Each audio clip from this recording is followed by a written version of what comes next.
Vous êtes-vous déjà demandé pourquoi certaines civilisations antiques ont tout simplement disparu de la surface de la Terre? Les historiens avancent de nombreuses raisons, guerres, épidémies, catastrophes naturelles.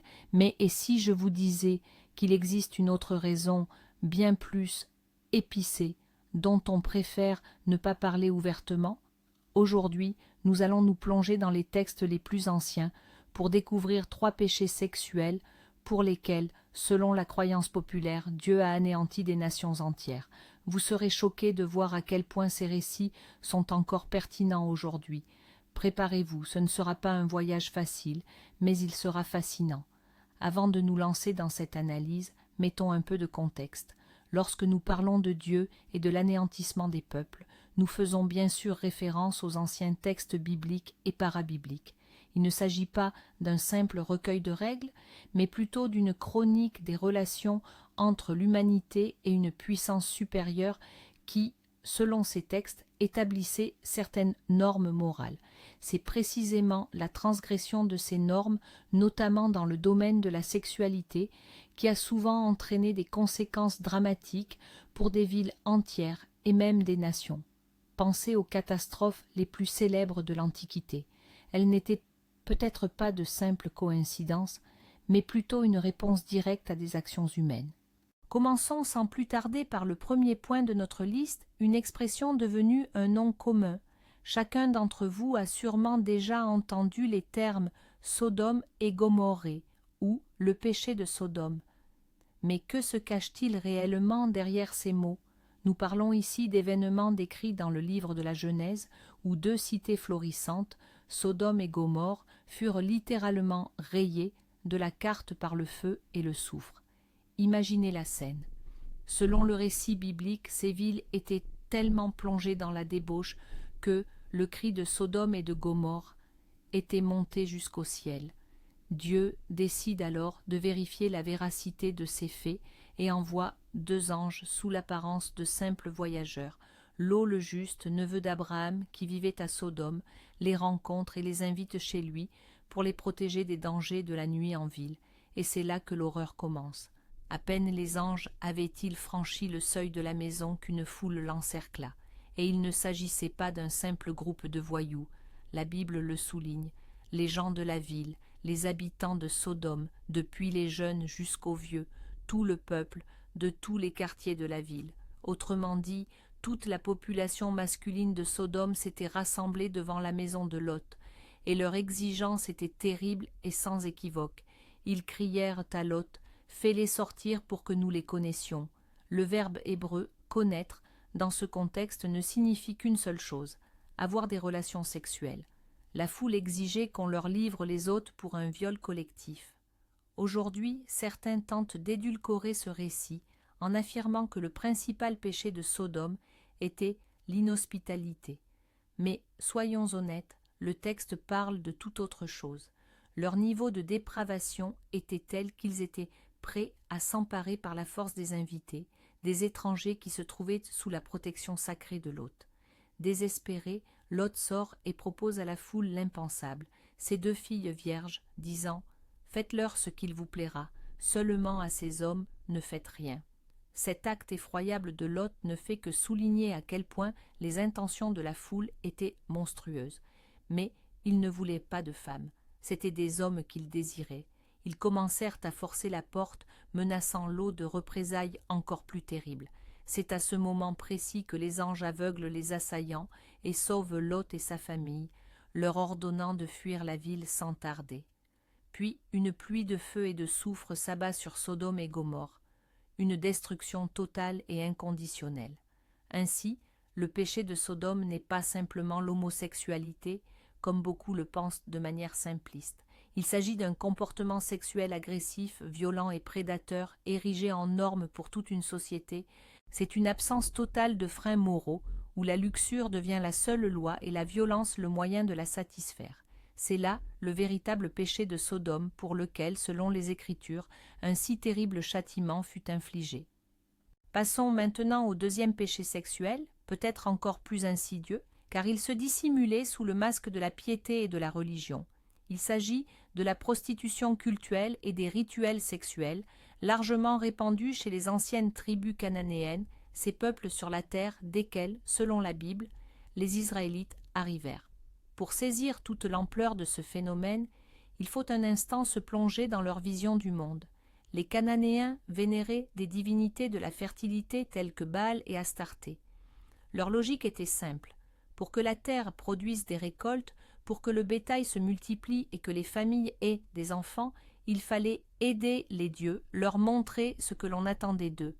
Et la meilleure façon, selon eux, était d'imiter l'acte de création. Autrement dit, le sexe rituel. Imaginez un temple, un lieu que nous associons à la prière, au silence et à la sainteté. Maintenant, imaginez que ce temple était en substance un bordel rituel légalisé. On y trouvait des kedeshim et des kedeshot, ces prostituées et prostituées sacrées, au service du temple. Les gens venaient au temple non seulement pour offrir des sacrifices, mais aussi pour avoir des relations sexuelles avec eux. Ce n'était pas considéré comme un péché, mais comme un acte d'adoration. Une partie intégrante du rituel religieux, l'argent payé pour ces services alimentait les caisses du temple. La Bible décrit cela avec une profonde aversion. Les livres du Lévitique et du Deutéronome contiennent les interdictions les plus strictes contre de telles pratiques. Dieu dit explicitement aux Israélites « Ne faites pas comme on fait dans le pays de Canaan où je vous conduis ». Pourquoi une réaction si sévère? Premièrement, cela dénaturait complètement l'idée même de Dieu et de l'adoration. Le sacré se mêlait au vicieux, le spirituel au désir charnel le plus bas. La sexualité, qui dans la conception biblique est un don sacré destiné au mariage, se transformait en marchandise et en spectacle public. Deuxièmement, cela détruisait l'institution familiale. Lorsque l'infidélité rituelle devient la norme et est même encouragée par la religion, la notion de fidélité conjugale disparaît purement et simplement. Cela érodait tous les fondements moraux de la société. Et enfin, cela était étroitement lié à d'autres abominations, y compris les sacrifices humains, notamment d'enfants, qui étaient également pratiqués dans les cultes de Baal. Autrement dit, la débauche sexuelle n'était que la partie émergée de l'iceberg d'une déchéance morale totale. C'est précisément pour cette raison que, selon la Bible, la terre a vomi ses habitants. Leur destruction n'était pas présentée comme un acte d'agression non provoqué, mais plutôt comme une opération chirurgicale visant à extirper une tumeur cancéreuse mortelle qui menaçait d'infecter tout l'environnement. Et enfin, le troisième péché. Moins spectaculaire ou choquant que le feu de Sodome ou les orgies rituelles, il est peut-être le plus insidieux, car il ronge discrètement toute société de l'intérieur. Il s'agit de la débauche sexuelle généralisée et de l'adultère qui, de vice privé, devient une norme acceptée. Contrairement aux deux précédents, il ne s'agit pas ici d'un événement ou d'un rituel unique, c'est plutôt une destruction systémique et généralisée des principes fondamentaux sur lesquels repose toute société, la famille et la fidélité. Les prophètes bibliques tels que Jérémie, Osée, Ézéchiel n'ont cessé de dénoncer les peuples d'Israël et de Juda précisément pour cela. Leurs écrits regorgent de métaphores où la trahison de Dieu est comparée à l'infidélité conjugale et le peuple lui-même est dépeint comme une épouse infidèle ou une prostituée. Pourquoi? Parce que pour les auteurs anciens, le lien était évident. Une société qui perd la notion de fidélité dans le mariage perd inévitablement la capacité d'être fidèle en quoi que ce soit d'autre, dans les alliances, dans l'amitié, dans le service à Dieu. Imaginez la société décrite par le prophète Jérémie. Il dit « Ils jurent faussement, ils commettent l'adultère et courent en foule dans les maisons des prostituées, chacun d'eux hennit après la femme de son prochain. » C'est le tableau d'un chaos moral absolu. Le mariage y est une fiction, la fidélité un vain mot, et les relations sexuelles hors mariage un divertissement courant que l'on ne cherche même pas à cacher. Aujourd'hui, beaucoup pourraient dire « Et alors, c'est l'affaire de chacun ». Mais la Bible voit les choses différemment. Elle y discerne non pas un simple choix personnel, mais le symptôme d'une maladie mortelle qui ronge l'ensemble du corps social. Lorsque la famille, cellule fondamentale de la société, se désintègre, c'est tout le reste qui commence à s'effondrer. Les enfants nés dans de telles conditions ne voient pas d'exemple de relations saines. Ils n'apprennent ni la responsabilité, ni la fidélité. Cela engendre une réaction en chaîne d'anomie, d'égoïsme et de méfiance. Quand personne ne fait confiance à personne, quand chacun ne cherche que son propre plaisir, une telle société est incapable de s'auto-organiser, de se défendre, de se développer. Elle devient faible et vulnérable. Les prophètes liaient directement ce déclin moral aux catastrophes à venir, les conquêtes assyriennes et babyloniennes, la destruction du temple et l'exil. Ils affirmaient que les ennemis n'étaient qu'un instrument entre les mains de Dieu, et que la véritable cause de la défaite était la pourriture interne. Un peuple plongé dans la débauche et les trahisons ne pouvait simplement pas résister aux menaces extérieures. Il a pourri de l'intérieur et s'est effondré sous son propre poids. Ainsi, l'adultère, devenu une norme, est un tueur silencieux de civilisation, agissant lentement mais inéluctablement. Mais alors, qu'est-ce qui rend ces récits anciens si bouleversants et si riches d'enseignements pour nous? D'abord, c'est l'ampleur absolument vertigineuse des conséquences. On ne parle pas de la punition d'individus isolés, mais de l'effacement total de la carte de cités et de cultures entières. Cela montre à quel point ces transgressions étaient prises au sérieux. Ensuite, et c'est là que réside une surprise de taille, c'est leur actualité déconcertante.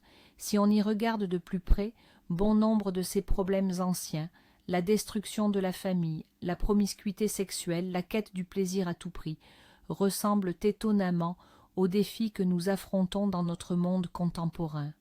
Et c'est là que réside le véritable coup de théâtre. Ces récits, écrits il y a des milliers d'années, ne se contentent pas de parler du passé. Ils servent de puissant avertissement sur la facilité avec laquelle une société peut se miner de l'intérieur si elle néglige des principes moraux fondamentaux. Peut-être que Dieu a détruit est une métaphore de l'autodestruction, quand le déclin moral atteint un point de non-retour. Pensez-y. Quand les piliers moraux s'effondrent, s'ensuit souvent un effondrement social, économique, puis physique. Ainsi, nous avons vu que, selon les textes anciens, des châtiments terribles s'abattaient sur des nations entières en raison de péchés d'ordre sexuel, qu'il s'agisse du péché de Sodome, de la prostitution sacrée ou de la débauche généralisée, tous ces exemples pointent vers la même conclusion. Franchir certaines limites morales a des conséquences profondes et souvent irréversibles. Merci d'avoir regardé cette vidéo jusqu'au bout. J'espère qu'elle vous aura fait réfléchir. Si cette plongée fascinante au cœur de l'histoire et de la morale vous a plu, n'oubliez pas de liker, de vous abonner à la chaîne et d'activer la petite cloche pour ne manquer aucune de nos prochaines vidéos. Et vous, que pensez-vous de ces leçons tirées de l'Antiquité? Croyez-vous que des transgressions similaires pourraient, aujourd'hui encore, mener à l'effondrement de notre société? Partagez vos réflexions dans les commentaires.